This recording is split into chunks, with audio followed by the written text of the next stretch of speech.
Giving unto the Spirit of Christ, which is the head of my life and the head of the church. Happy Wednesday, everybody. You know, I do my routine. I woke up this morning. I thank God for life, health, and strength. Thank God for raising me up to give me the opportunity to live life again. But I want to pay honor to my leadership, which is Mount Irad Transformation Ministry, where the Honorable Coleman Martin and Cynthia Martin are my apostles, along with my pastor and assistant pastor, Pastor Arthur Bo Good and Kathy Good.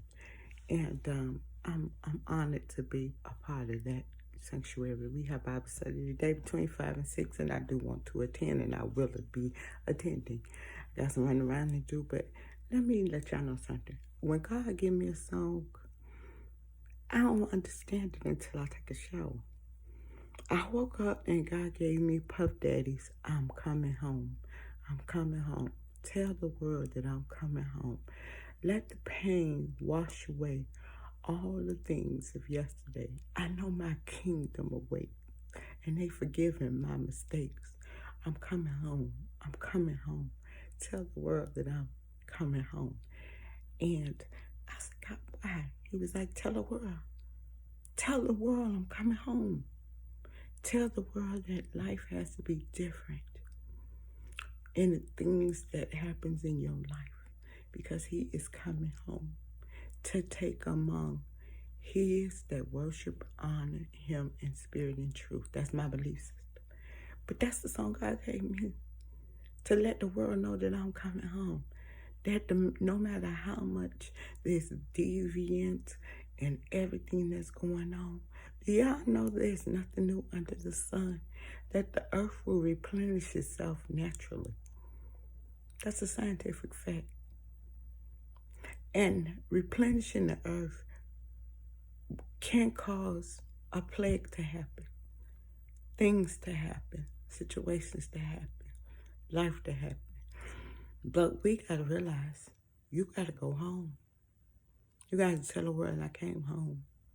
Though I was shot, though I was bruised, though they tried to kill me, I came home. I came back to the place where I live at, where I rest my head. Though they slay me, yet I trust them.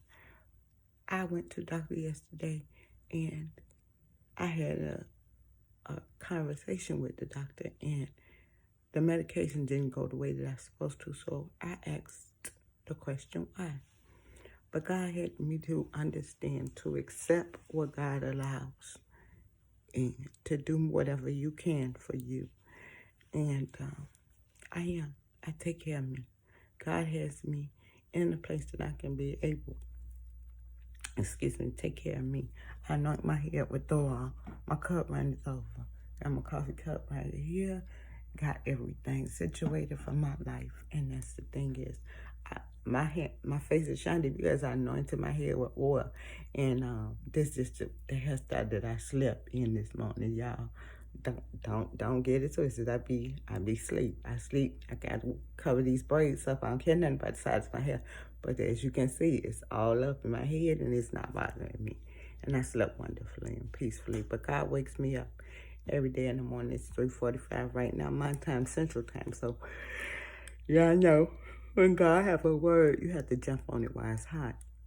And as I do that with the understanding that God is coming back, and the earth replenishes itself many times, years and years. We could talk about plagues, we could talk about the bubonic plague, we could talk about gonorrhea, we could talk about HIV, we could talk about things of that nature. But the one thing we can't understand is, if you serve a higher power, respect your higher power, because there's an opportunity that you need to come home to your place of dwelling where you live. And in order to do that, you have to renew your mind, because some stuff they want you to react to and some stuff they don't. Let me give you an example. Yesterday while sitting there, a young girl sat next to me, and I had to minister to her. Her boyfriend has been shot 4 times. This is his 4th time being shot at. He got shot and he got shot in the shoulder, and they had to remove a vein from his leg to his arm to make sure blood flow was moving, because he got shot and the bullet shattered. And the thing about it, I had to minister to him. How I say, sometimes you got to look at things in a different perspective. If the same person keeps showing you that they are not willing to change, why are you wasting your energy on that person? This man so disrespectful, he had another chick.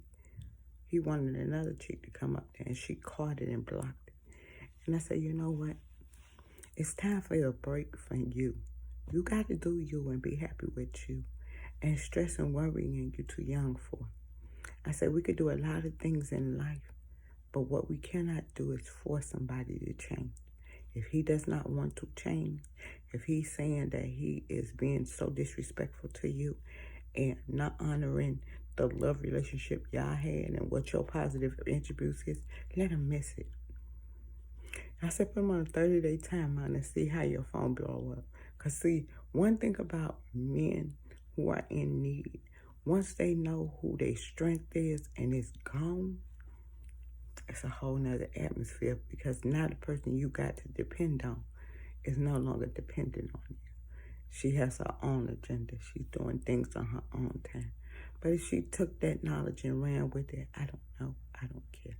But I poured into that little girl about how you can be whoever you want to be, but what drives you back to him, and your family keep telling you, leave him alone, they're telling you something for your good.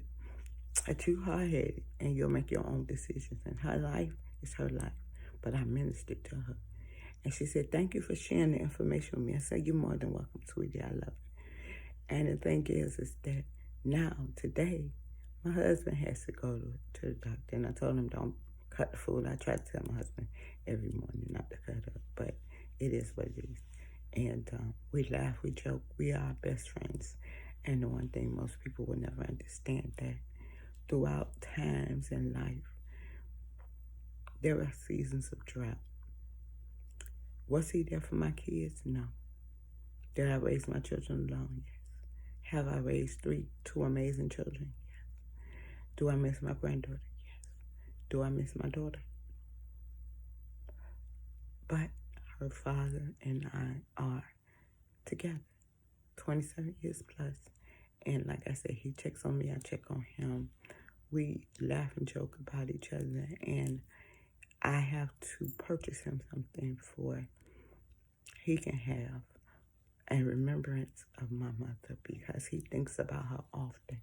And we talk about, how would she feel about us now, like looking at 27 plus years, all of this went on in our lives. She would want me to rush up there to take care of him. And I would have to calm her down and be like, he fine. And she'd be like, no, go by his side. You know what he like to eat. You know what he like to cook. Jump on the plane and go down there and don't worry about it. Khalil fine and this and that and this and that. You raised him right, but you go there. But I said to him, child, she would be so proud of her daughter, because her daughter has the ability to forgive. Her daughter doesn't hold malice.